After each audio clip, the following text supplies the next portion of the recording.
Sunday afternoon. நேற்று video பார்க்கலன்னா கீழே டேக் பண்ணியிருக்கேன், செக் பண்ணி பாருங்கள், அப்போ தான் வந்து புரியும். இன்றைக்கி வந்து கும்பம் போடுறதுக்காக மீன் குழம்பு, நான்வெஜ் எல்லாமே செய்யணும். ஆல்ரெடி மட்டன் வீட்டில் வாங்கி வச்சதால் அம்மா செஞ்சிட்ருக்காங்க.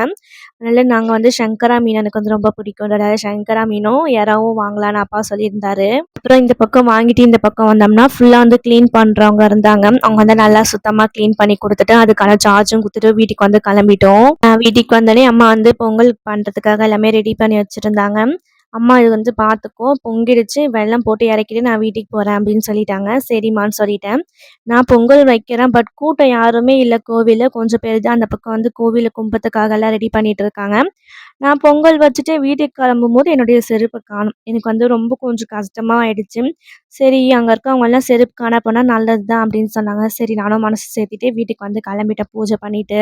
வீட்டுக்கு போனால் செம்ம நான்வெஜ் ஸ்மெல். அப்புறமா வந்து இந்த பக்கம் கொழுக்கட்டை எல்லாமே பண்ணியிருந்தாங்க. இந்த பக்கம் என் மேக்ஸ் வந்து வேடி பார்த்துட்ருக்கேன், எனக்கு போடுவாங்களா இல்லையா அப்படின்னு சொல்லிட்டு. மதியம் காலையில் வந்து கூழ் குடித்தது தான், நைட்டு தான் வந்து சாப்பிட போகிறோமே. அதனால் வந்து சீக்கிரமாக ஃபாஸ்ட்டாக பண்ணிவிட்டு பூஜை பண்ணுறதுக்காக கொழுக்கட்டை ஃபஸ்ட்டு வேக வச்சுட்டு பூஜைக்கு வந்து நாங்கள் வந்து படையல் போட ஸ்டார்ட் பண்ணிட்டோம். இந்த வீடியோ பார்க்குறவங்க நீங்களாம் இதெல்லாம் வந்து பண்ணுவீங்களா, எவ்வளோ நடக்குமா அப்படின்னு சொல்லிட்டு மறக்காம வந்து கமெண்ட் பண்ணுங்கள். நானும் எல்லாம் சாப்பிட்டு முடிச்சிட்டேன். நெக்ஸ்ட் vlogல பார்க்கலாம். பாய்.